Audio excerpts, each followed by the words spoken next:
Mulai besok pagi ada jutaan orang yang bakal bangun tidur sambil bawa ilusi bahwa segalanya baik-baik saja, padahal di balik layar, sistem ekonomi sedang merapikan papan catur buat bikin kelas menengah makin terjepit dan kehabisan napas. Agustus selalu dirayakan penuh kembang api dan janji manis kemerdekaan.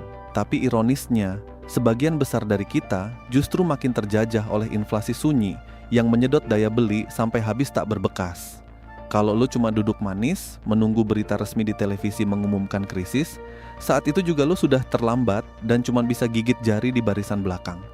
Sebelum lonjakan harga dan kelangkaan barang memukul kehidupan kita secara mendadak, ada 5 benda yang sebaiknya lu pegang sekarang mumpung Agustus belum berakhir. Benda pertama yang sering diabaikan tapi dampaknya sangat mematikan. Kalau sampai langka adalah pasokan bahan pangan pokok tahan lama yang tersimpan rapi di sudut rumah lo. Kita terlalu manja dengan keberadaan minimarket 24 jam di ujung gang, sampai-sampai kita lupa bahwa rantai pasok makanan global itu sangat rapuh dan bisa hancur hanya karena cuaca ekstrem atau konflik politik di belahan dunia lain. Memegang beras berkualitas, beras merah, makanan kaleng, minyak goreng, dan garam dalam jumlah yang cukup untuk beberapa bulan ke depan bukan bentuk ketakutan berlebihan, melainkan strategi bertahan hidup paling mendasar yang rasional.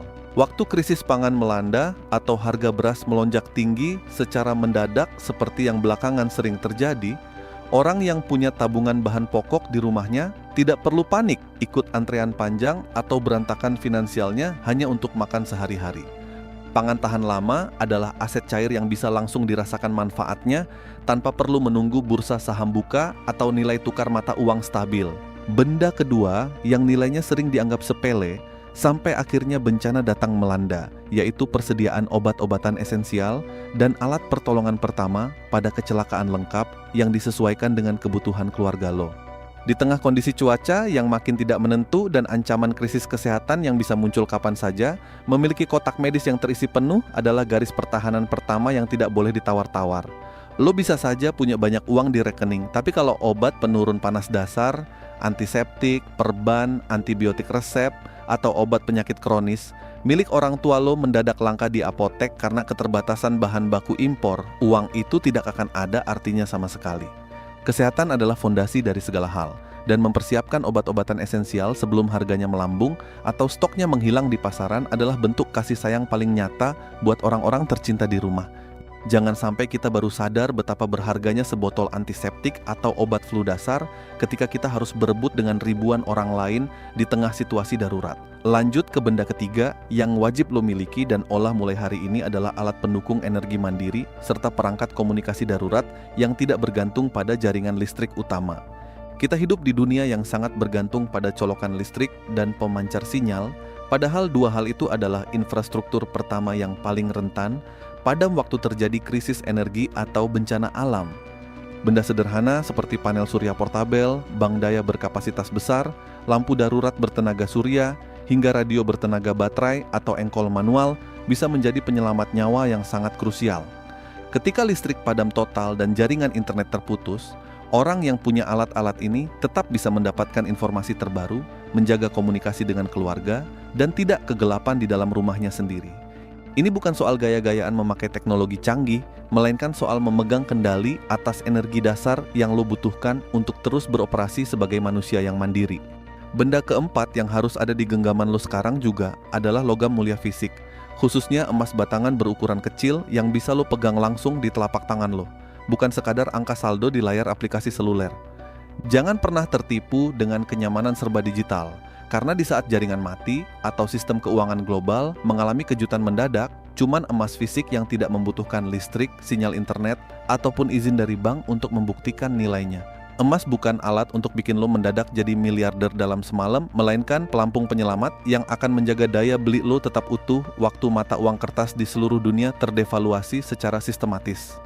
Waktu harga barang-barang lain naik gila-gilaan, emas ikut menyesuaikan nilainya secara alami karena dia punya sejarah ribuan tahun sebagai mata uang sejati yang tidak bisa dicetak sembarangan oleh manusia. Memegang emas fisik di bulan Agustus ini adalah tindakan nyata buat mengunci nilai kerja keras lo agar tidak habis digerogoti oleh sistem yang selalu haus akan inflasi.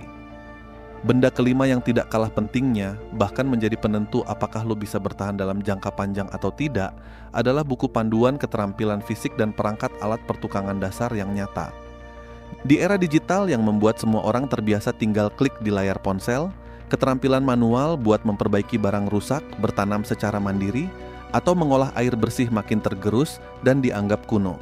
Memiliki buku-buku fisik tentang panduan bertahan hidup, bercocok tanam di lahan sempit, pengobatan herbal dasar, serta alat pertukangan seperti pisau serbaguna, pemurni air portabel, dan perkakas pertukangan adalah investasi otak dan fisik yang tidak akan pernah bisa diretas oleh siapapun.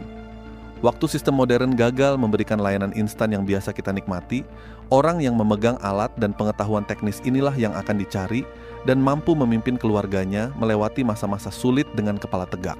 Sekarang coba kita perhatikan benang merah dari kelima benda tadi, semuanya adalah barang nyata yang bisa lo sentuh, lo simpan, dan lo kendalikan sendiri tanpa perlu bergantung pada pihak ketiga.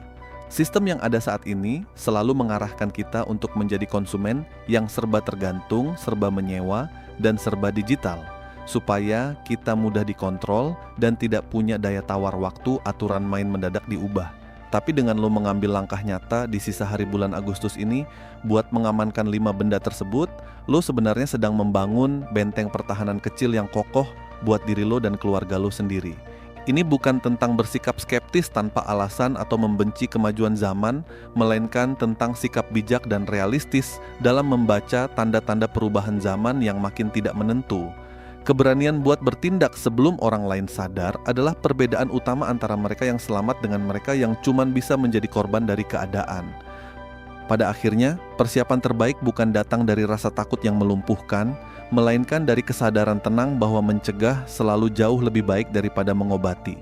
Lo tidak perlu langsung membeli semuanya dalam jumlah besar besok pagi sampai menguras seluruh tabungan lo. Tapi mulailah secara bertahap, konsisten, dan terencana dari benda yang paling mudah lo jangkau hari ini.